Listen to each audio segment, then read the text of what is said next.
Hello, hello. It's Orit here back with Lasting Love Real Talk. I am just going to share this video into my free Facebook community, the Lasting Love Movement. Join us there or join me here. But if you're not in my group yet, the Lasting Love Movement, I encourage you to join. All right, officially share. So I'm excited for today's Real Talk because I'm getting official, I'm getting real, and I'm going to actually show you a map of the brain to answer this first question. And I know sometimes we just really need to see these things visually to understand why talking about your issues isn't working, why trying to have your mind believe, no, this is healthy love, this is safe love, why that self-talk or the affirmations aren't working, because you're trying to convince a part of your brain that is completely different from the trauma. So that leads me into question number one. How do I believe the love that my partner shows me? How do I understand that he's not the enemy and that he's not intentionally going to hurt me? This is, of course, really hard to understand when all of your previous relationships in childhood or previous romantic relationships have all ended in hurt. And all the love that you have gotten in the past has been malicious or abusive or ended in abandonment. So yeah, how could you believe that, even though in your mind, intellectually, you know this person you're with is finally healthy and loving, you know that in your mind, but yet your body and your actions and your behaviors keep pushing them away. So I'm going to go straight to sharing my screen here and show you why there's no amount of words that I can tell you right now on this video that's going to convince you. Just like there's no amount of words that you can say to yourself in your head through affirmations, through journaling, through inspirational quotes, through love and light, right? All that stuff. There's no amount of words that is going to convince you until your nervous system and the right part of your brain, the correct part of your brain, is really believes this and really understands this. So I feel like I'm just gonna stop talking right here and show you. So give me a moment. I'm gonna share my screen here, and I might mess this up, but I think, yeah. Let me know if you can see the image of the brain, and while you confirm with me, I'm going to see if that's actually showing up. Yes! All right, sorry, I'm excited because I tend to make things weird with technology. All right, so here is a map of your brain. Now, the three parts that I'm going to talk about are the prefrontal cortex, the amygdala, and the hippocampus. Now, the prefrontal cortex is our higher functioning part of our brain where we make decisions, we rationalize things, we plan behaviors, we plan what we're going to say next in our relationship to make it better.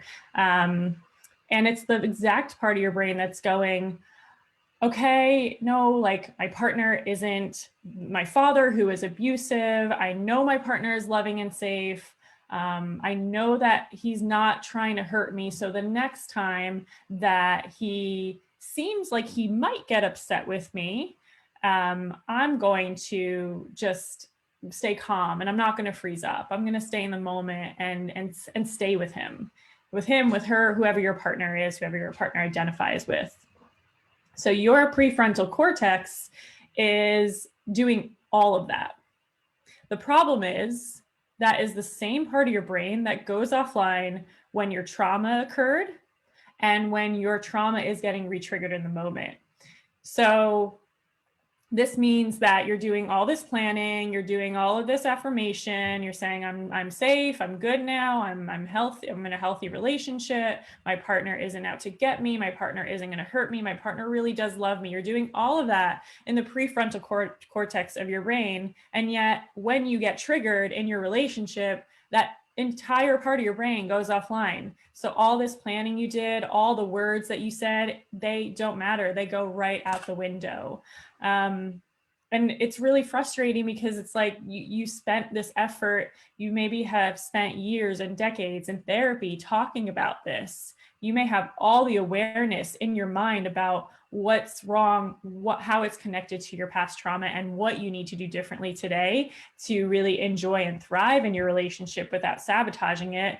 But how could you? Like, how could this actually happen if this part of your brain is going offline every time you get triggered by by your trauma?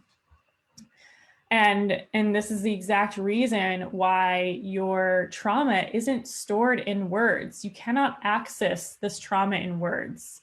You can have insightful experiences and aha moments in therapy, in talk therapy, in CBT, in DBT, even, EMDR, where you're having these realizations and you can verbalize these realizations. They actually feel really good in the moment to have this insight, but you're still not accessing the bulk of your trauma that is stored in your body, which brings us down to the amygdala. The amygdala is the part of your brain that detects fear and activates your fight and flight responses. Of course, this is hyperactive in trauma survivors. This is what makes you jump the moment your partner sneaks up behind you to give you a hug, and your amygdala is all of a sudden processing within less than a second that someone's gonna, like, this person's gonna hurt me. I'm about to get attacked, right? Because they're coming from behind. And even though it's a loving gesture, your survival response, your fear center, your amygdala immediately reacts as if it's something that's going to hurt you. The amygdala is also the part of the brain that creates a connection between your trauma and the emotions you experience at the time of the event.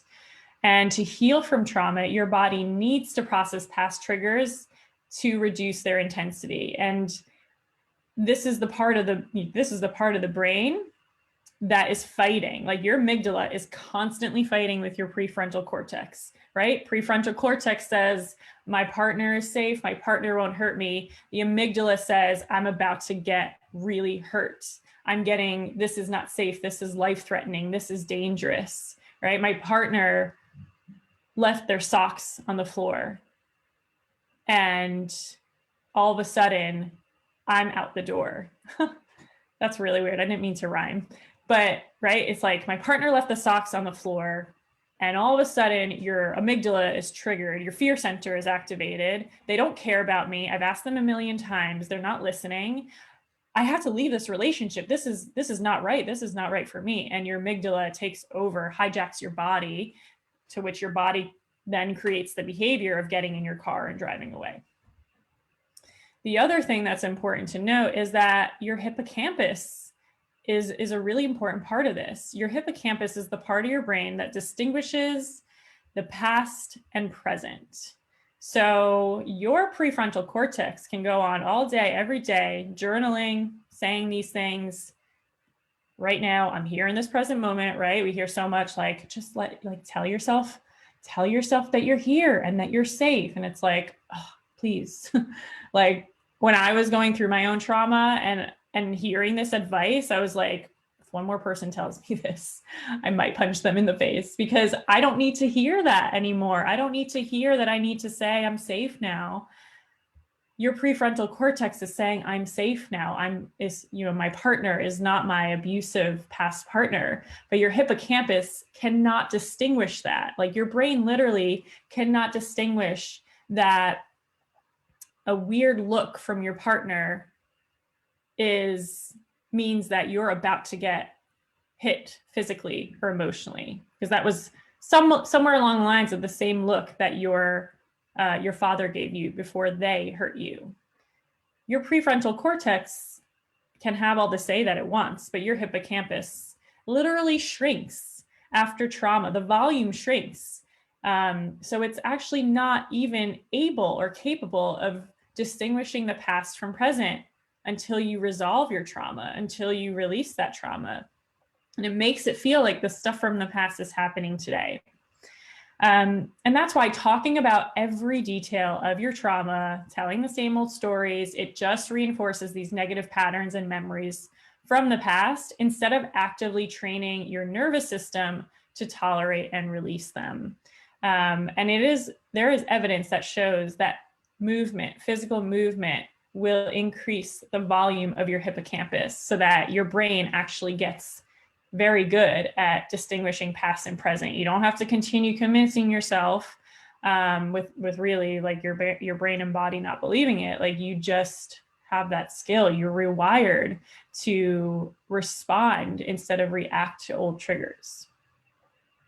So again, the part of you that wants to believe, that says, I want to believe, is here. Well, actually, it's here. And yet these parts of your brain are taking over because there's unresolved trauma in your body. So let me stop sharing that. So I'm here, and I do hope that like my message gets through, mostly because I wish I heard this many years ago when I almost pushed away my husband forever. Well, he wasn't my husband back then, but when I pushed away my partner. And because I've seen the amazing transformation that all of our clients have gone through my Let Love In program, that over and over again, you may have seen some of my video interviews with our clients, like they will tell you there are no amount of words that would have ever helped me understand this and feel this. It needed to be done in my body. There have been one of my former clients, Jess, she said, even after over 20 years of mindset work, of energy work, none of this would have clicked in until I did this through my body, until I did this through movement. Because you can see the part of your brain that talks, that has the verbal part, is not storing your trauma. Your body is storing your trauma. And the only way that you can access and release it is through the language of your body. And the language of your body is movement. So why continue to think over and over again, right? These thoughts. And how do I do this? How do I believe it? What can I tell myself? What can I write in my journal? What can I say?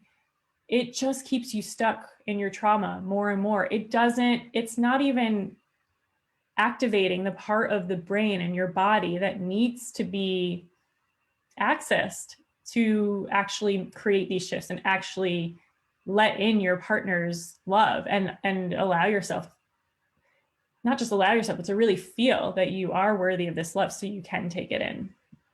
And that is, that really leads me to question number 2. A client who just signed up for Let Love In asked this question. And she asked, I'm looking at this on my phone now, will chronic looping thoughts and irrational worry about the strength of your relationship reduce once you go through dance therapy to release the old trauma?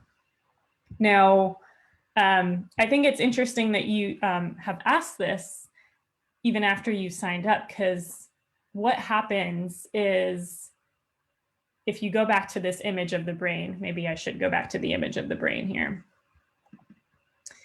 Remember, the prefrontal cortex, that's where all these looping thoughts are happening. That's where all of these worries are happening. I mean, really the worries are embedded in your nervous system and body, but like it's coming out as thoughts, right? The words of your worries, like, what if I'm never going to be able to have a healthy relationship? What if I'm never, what if my partner really doesn't love me? What if I do this program and my partner still, and what if I do this program and I'm still not believing that I'm worthy? Like, it just goes on and on and on, and there's really no end.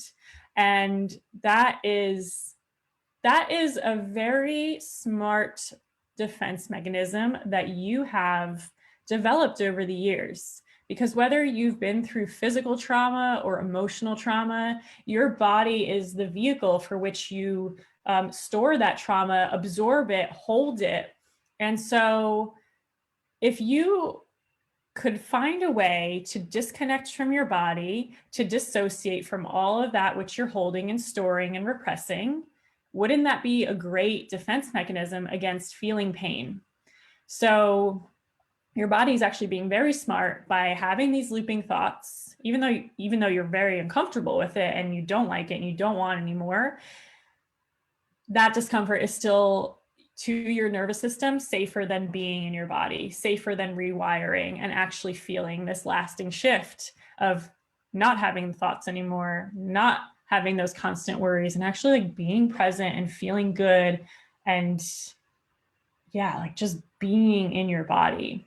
Because being in your body, again, whether it's been physical abuse or emotional abuse that you've experienced, your nervous system is doing whatever it takes to not be there. Your nervous system is like, nope, that's dangerous. That's life-threatening to be in my body. I know what happened the last time I was in my body. I got hurt. I got really hurt. I was abandoned. I was betrayed. And so these thoughts and the constant energy and attention up here helps you disconnect from your body, helps you dissociate, because at least that's safer than being here where I have felt all my hurt.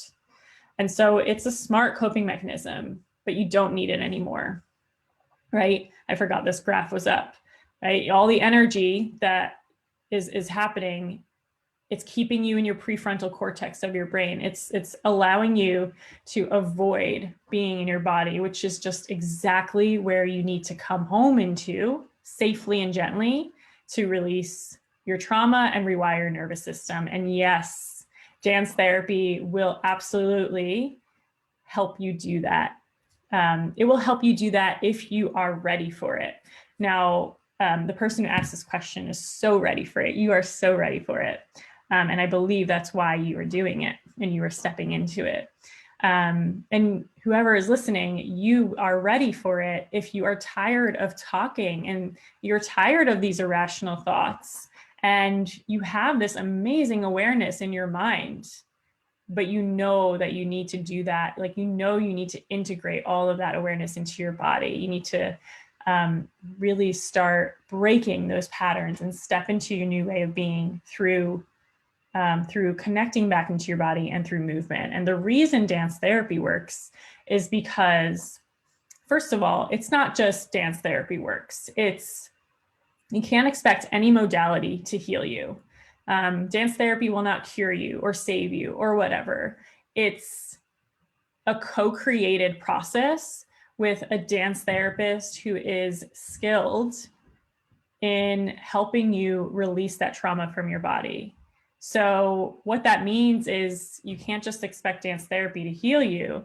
When you enter into a process of dance therapy with a therapist who understands how to help you release your trauma and rewire your nervous system, that's when it works. And it's a co-created process, because as you start moving, as you start connecting into your body in the safe context of a therapeutic relationship with a dance therapist, everything now has a chance to shift, because moving your body, even in a gentle, safe way, will stir up old trauma memories, because you've been doing all this, you've been putting all this energy in repressing that, right? By being in your thoughts. So when we stop that, when we actually start coming into our body, it will inevitably stir up old trauma memories and old feelings. But instead of you dissociating, disconnecting, getting really anxious, blowing up, exploding, whatever you do when you feel your trauma getting triggered in your relationship on a daily basis, instead of all of that dysfunctional pattern happening, we help you to stay present and regulated, not only in your body, but also in the therapeutic relationship, so that you're not just repeating the same unhealthy pattern. You're staying present even through the discomfort, even through the fear. Like, your body is feeling that fear coming up, rising up, and you're used to running away, getting in the car, leaving, or attacking, or just totally freezing up. But we break that pattern right on the spot, because we help you stay present and regulate your nervous system instead of doing all those things that are actually pushing your partner away. And the thing about dance therapy that no other modality has, not even somatic experiencing, not even other somatic kinds of therapies, is that we actually do use movement and dance as a part of, to help you step into your new way of being. You can talk all day long, right? About, oh, I want to be more open and more confident and take up space, right? Well, you can actually say it like this, right? But until your body knows how to do that comfortably without freezing, without reacting, without getting hijacked by fear, you will not be able to follow through with that behavior. You need to be able to learn these new physical patterns in your body first, safely in the therapeutic relationship first, so that you can seamlessly, really, it is seamless, seamlessly do that in your relationship, so that you're not constantly going through the loop of, all right, we're in couples therapy and I'm telling my partner here, okay, the next time I get upset with you, I'm going to stay open and I'm not gonna block you. I'm not gonna shut you out. And so you say that in therapy, in couples counseling, and the next time you're shutting them out. But if your body knows how to stay calm and stay open and stay softened through those difficult moments, then you already know how to do it. You already become your new normal in session first. So that is why dance therapy works. And that's why, again, let me be clear, it's not dance therapy will heal you. You can't expect that of any modality, but dance therapy with my team and I through my Let Love In program, it works because we have almost 30 years combined experience as board certified dance movement therapists and as therapists who have been working with people who've had, honestly, I don't want to say that. I don't want to say that. I was going to say more trauma, but like, why would I compare that? That just unvalidates everyone's experiences. So let me take that back. We have worked in psychiatric hospitals where people are literally on their last thread of life. They are so fragile. And we have many years of doing group work, individual work with people who are on their last threads of life. So not to discount your trauma or the severity or the intensity of your triggers and how that's coming up in your relationship, but like, we got you. We know how to keep this safe for you and to make this an amazing transformational experience if you take the leap, if you create the space and time to co-create that transformation with us. So on that note, if you are interested in joining my Let Love In program, it's by application only. So we really do only invite and accept those who are ready. You can submit an application through my website, or you can just directly PM me now or whenever you're ready if you're interested in doing the program and finding out more details. So let me know. We would love to help you heal your trauma, rewire your nervous system, and truly let love in without sabotaging your relationship. And wherever you are in the journey, whether you want to just join my free group, the Lasting Love Movement, or you're ready to jump into my program, Let Love In, I hope you know that you deserve to be able to let healthy, lasting love in for good. Thanks for joining me. I will see you next time.